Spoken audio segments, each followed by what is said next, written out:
Vou conversar agora com a presidente do Sintese, que é o Sindicato dos Professores aqui do estado de Sergipe, a professora Ivonete Cruz. Professora, boa tarde, muito obrigado por sua presença aqui com a gente. Na próxima semana, dia 13, vai ter uma paralisação nacional e os professores aqui do estado vão aderir, vão participar. Isso.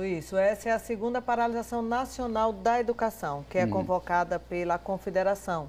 Nós temos uma confederação que é a CNTE, é a Confederação Nacional dos Trabalhadores em Educação, que convoca uma segunda paralisação nacional. E na pauta está sempre o direito à aposentadoria. Nós sofremos ontem o segundo golpe. Com relação à reforma da Previdência. Com a segunda reforma da Previdência, que corre muito rapidamente no Congresso Nacional. E ontem foi aprovado em segundo turno, agora vai para o Senado, então o processo vai se estreitando.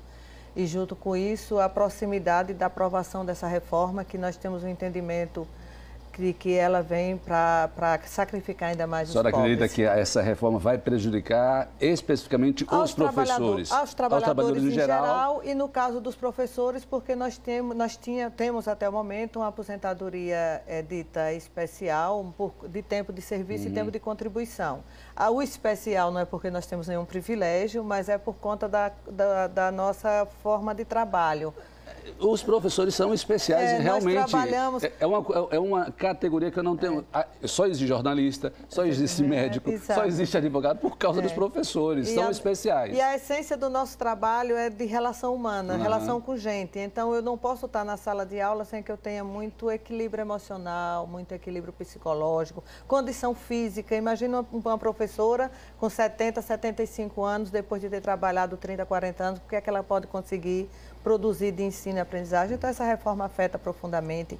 Nós construímos aí a resistência, mas ela anda em processo... Vai ser dia 13, vai ser o dia todo, só um dia. Aí 13 está sendo convocada a paralisação nacional, está na pauta, continua na pauta a luta contra a reforma, mas na pauta também defesa da educação pública, porque assim, tem uma política aí do governo federal de corte na educação. Os cortes que eles dizem que não é corte, né?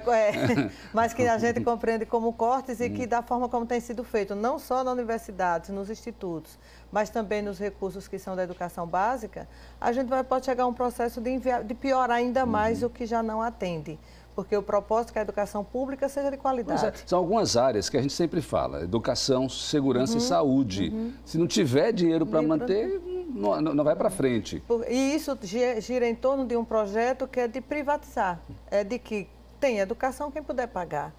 E a classe trabalhadora que não tem recurso para pagar, fica excluída. Então, é um processo muito grave de exclusão. Imagina. E então, nossa pauta central aí, nesse momento, vai estar... No dia 13, no dia 13, paralisação, e nós estamos aderindo. Mas como está a situação dos professores aqui do estado de Sergipe, com relação ao salário, ao ensino dentro de sala de aula? Então, esse é um cenário que a novela continua. Quem acompanha a nossa luta, quem acompanha tudo que a gente vem acontecendo aí nos últimos 5 anos, pegando aí os últimos 5 anos ou 4 de 2015 para cá, o governo do estado adota uma política de não reajustar o salário dos professores da rede estadual. Isso provocou a maior destruição da nossa carreira. Quando a senhora fala os últimos 5 anos, é o mesmo grupo administrando o governo do estado. Exato. Só para as pessoas entenderem o que é isso, destruiu nossa carreira. Imagine, Ricardo, um professor que só teve a formação em nível médio, aqueles antigos normalistas, e um professor que fez mestrado, que passou pela universidade, fez a licenciatura, fez a pós, fez o mestrado. O cenário desses professores é basicamente ganham o mesmo salário. Mesmo professor, Essa é a nossa realidade. Ganha basicamente o mesmo salário. Esse é o incentivo que o governo do estado dá ao professor, que tem como essência da sua profissão a formação, que é um professor... Que procura se formar, se qualificar, aprender mais para ensinar melhor. Mas para ensinar melhor, não tem nenhuma garantia de que isso vai ser revertido em valorização em termos de remuneração. O governo Belivaldo, todo mundo sabe que ele fez uma campanha dizendo que estava vindo para resolver esse caos. Era isso que eu ia perguntar, porque inclusive com relação à educação, né? Que era prioridade, foi mote de campanha. Exato, e a prioridade ainda não chegou. Assim, estamos entrando no 8º ano, mês de governo do Belivaldo, e ele ainda não disse nem como é que vai resolver, não começou a resolver o problema da educação e nem tem tornado a educação como prioridade. Esse ano, 2019, a gente tem o menor índice de reajuste do piso desde que ele foi instituído, que foi lá em 2008. O reajuste do piso esse ano é 4,17. Isso implica dizer que garantir esse reajuste para os professores da ativa e aposentados e por estudos mesmo, feito pelo próprio governo, não foi nem do Sintese esse estudo, foi feito pela Secretaria da Administração, pela Fazenda, o governo precisa disponibilizar apenas 5 milhões de reais. E o governo afirma não ter 5 milhões de reais dentro de um orçamento que gira em torno de 7 bilhões, porque assim, é preciso tratar dessa questão da receita. Dentro de um orçamento que gira em torno de 7 bilhões, o governo afirma dizer, na última audiência que teve conosco, que o governo... Existe um diálogo, tá? Tem diálogo. Essa é uma característica do atual governador. Ele senta, conversa, mas não resolve. Né? É preciso sentar, é preciso conversar e é preciso resolver. Então o governo diz, não tenho dinheiro para pagar, não estou fazendo um esforço enorme para pagar a folha, continua o mesmo processo, atraso de salário, todos os servidores, ativos ou aposentados que ganham acima de R$ 3.000, só vão receber seus salários ainda no dia 12, então esse atraso de salário, essa questão do 13º, que ano a ano não tem uma definição e aí ocorre um parcelamento. Nós estamos aí num processo longo em que o trabalhador, e aí não só o professor, o servidor em geral, não tem mais o direito de chegar no final do ano, receber seu 10º para poder ter outra expectativa para o final do ano, pagar a conta, esse parcelamento 10º. E aí o governo afirma não ter dinheiro, quando a gente faz estudos e tem comprovado que há crescimento de receita, esse é o grande problema. A gente pegando os 12 últimos meses, a receita do Estado cresceu e cresceu consideravelmente, o suficiente para o governo pagar o reajuste, não só aos professores, como aos servidores em geral. No entanto, quando a gente analisa a folha de pagamento de pessoal, essa folha também cresceu e cresceu muito.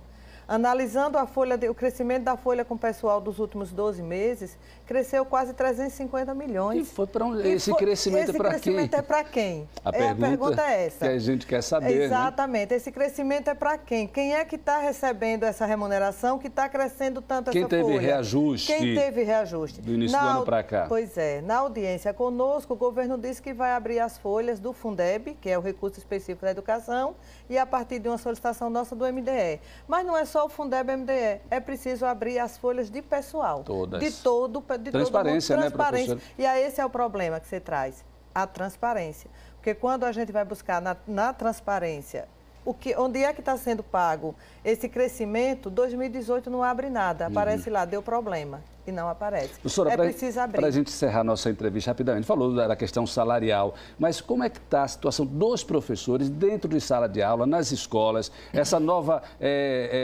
estratégia que o governo fez para colocação de diretores, como é que a senhora analisa isso? Esse é outro processo muito grave. O professor Josué, que é atual secretário de Educação, ele tem um perfil completamente diferente do seu antecessor, mas tem implementado uma política de privatização da educação pública, através de uma parceria com empresas privadas, como a empresa Vivo, para discutir projeto pedagógico. Projeto pedagógico precisa ser discutido no chão da escola, com quem está no chão da escola, a partir da realidade que nós vivemos. Imagine o quanto é gasto de recurso pago com essas empresas para discutir educação e as escolas sem projeto pedagógico, as escolas sem condição de trabalho, as escolas sem alimentação escolar.